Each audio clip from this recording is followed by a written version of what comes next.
Cuaca yang sangat panas di tengah hari amat merisaukan para peternak.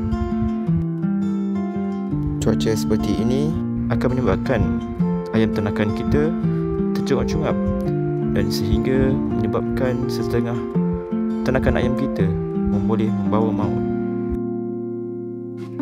Di video kali ini, kami ingin mengkongsikan apakah langkah yang kita boleh ambil sewaktu menghadapi cuaca yang sangat ekstrim ini.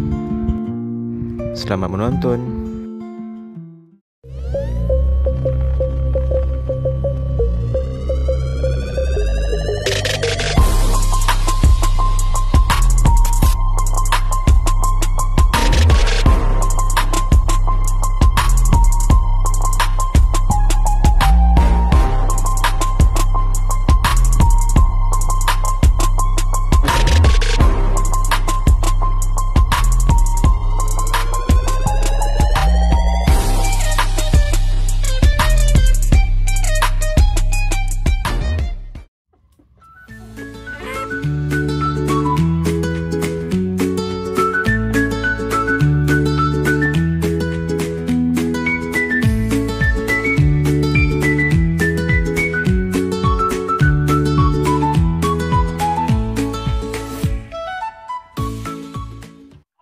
Assalamualaikum saudara-saudari, ketemu kembali di channel Azuri Farm. Baiklah, di episod kali ini saya nak tunjuk situasi di farm saya ni pada waktu pukul 3 petang di mana matahari tengah terpacak panas. Sekarang ni cuaca adalah sangat-sangat panas. Jadi saya nak tunjuk kepada saudara-saudari macam mana saya uruskan ternakan apabila menghadapi cuaca panas. Jadi sebelum tu saya nak tunjuklah dekat saudara-saudari apa yang ayam akan lalui apabila cuaca terlalu panas. Simptom yang ini dipanggil adalah sebagai heat stress. Heat stress pada ayam di mana pada fizikal dia kita boleh nampak dia punya kepak dia akan jatuh ke bawah.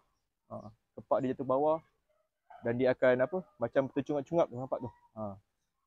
Tercungap ataupun gasping for air, bukan gasping for air lah, cuma dia macam panting lah, tercungap-cungap.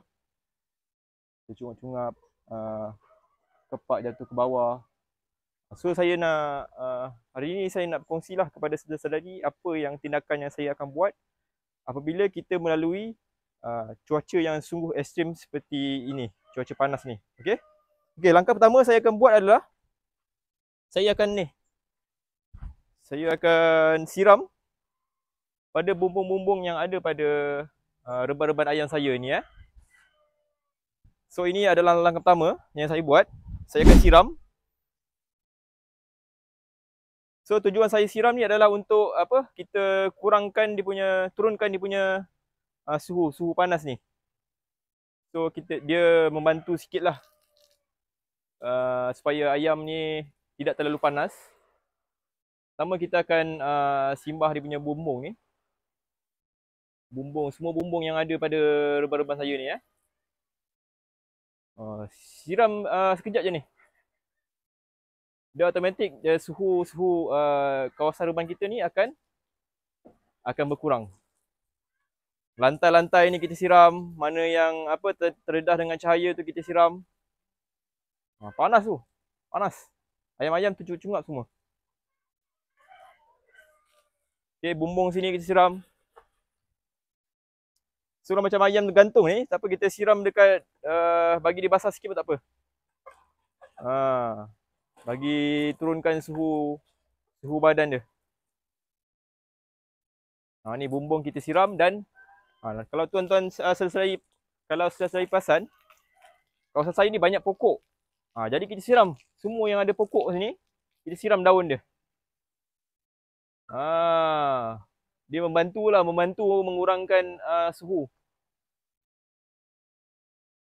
Membantu mengurangkan suhu yang ada pada kita punya kawasan ternakan.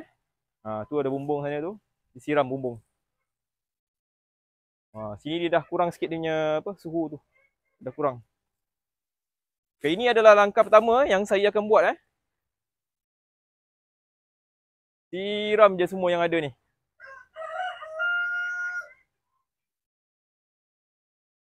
Ni pokok, nampak tak pokok ni? Pokok ni, nampak tak daun ni? Daun ni, saya siram daun dia. Automatik suhu dia akan berkurang. Ni pokok pisang, siram batang-batang dia. Saya dah rasa dah dia punya suhu tu berkurang. Dia dah sejuk sikit dah. Tak macam masa waktu mula-mula tadi ya. Alright. Okay. So sini tanah sikit. Sana bumbung. Bumbung. Dan pokok sikit sini Okay. Okay, selesai. Bab menyiram. So langkah seterusnya, kalau ada reban yang terlampau terdedah kepada cahaya tu, kita akan tutup lah. Tutup dengan, contohnya kalau kita ada canvas macam ni, kita boleh tutup. Ataupun jaring warna hitam tu, untuk blok matahari Ni boleh membantu sikit lah, mengurangkan cahaya matahari untuk terlampau direct kepada kita punya tenakan. Kalau ada jaring hitam tu lagi cantik lah, dia blok lah lebih kurang 50% matahari, cahaya matahari. Okey, seterusnya adalah kita punya apa yang kita boleh buat untuk kita boleh kurangkan suhu pada kita punya tenakan. Reban tenakan adalah kita punya design reban lah. Kena ada ventilation lah, macam ni, ventilation sangat bagus. Dia terbuka sini. So angin akan keluar masuk sini, angin keluar masuk. So dia punya jadi dia punya suhu tu dia takkan terperap sajalah, terperap pada satu tempat saja. Dan sini saya tempatkan saya punya ayam hiasan. Jadi saya ada buat sedikit tambahan lah. Tambahan shieling sini. Sini dan sini. Jadi saya punya ayam yang bakar hias ni, dia berbulu lebat. Jadi dia bila berbulu lebat ni, dia akan bulu dia tu akan menyimpan memerap haba. Jadi bila saya buat design bumbung shieling macam ni, dia mengurangkan lah dia punya dia jadi penebat haba lah kat sini. Dia tidak terus haba tidak terlalu direct melalui daripada saya punya zinc ni. Jadi saya boleh rasa dia punya perbezaan dia berdiri di sini dan berdiri di sini. Rasa perbezaan dia. Duduk bawah pokok ni pun dia akan ada rasa sedikit panas dia. Jadi sebab itulah saya buat shieling di kawasan ayam ternakan hiasan saya. Jadi untuk reban yang bawah ni pula, kenapa design ni adalah reban 2 tingkat? Kerana ayam Brahma adalah ayam yang paling bulu yang paling lebat. Jadi dia tidak sesuai untuk berbumbung yang terlalu dekat dengan terlalu direct, bumbung yang direct, terlampau direct kepada Brahma. Jadi dia akan dia akan mengalami heat stress lah. Jadi sebab itulah Brahma dia sesuai duduk di reban yang seperti ini. Ini sebagai contoh sajalah, saya boleh tunjuk kepada saudari. Dan boleh tengoklah Silky, nampak Silky macam tidak memberi apa-apa kesan pada dia lah. Kesan haba, panas ke apa tak. Sebab kita boleh lihat dia punya fizikal dia tidak painting. Dia tidak tercungap-cungap. Jadi memang tidak masalah bagi Silky. Baiklah, langkah seterusnya yang kita boleh kita boleh beri kepada ayam kita untuk mencegah heat stress ni adalah dengan kita menyediakan air dengan sedikit ais. Letak dalam besen, letak ais, kita sediakan dalam kita punya reban. Saya tak buat sebab saya punya reban buat masa ni saya boleh boleh kurangkan dia punya kadar pemanasan dia tu. Saya boleh kurangkan dengan langkah-langkah yang saya buat tadi, dengan menyiram, dengan dia punya ventilation dia yang cukup. Jadi saya tak perlukan untuk menyediakan ais. Dan selain daripada itu, kita boleh juga bagi buah tembikai yang kita sudah freeze-kan dalam peti ais. Kita boleh beri kepada ayam untuk mereka menghadapi cuaca yang ekstrim. Dengan itu kita boleh elakkanlah untuk ada sebarang kematian kepada kita punya ternakan. Okey, baiklah.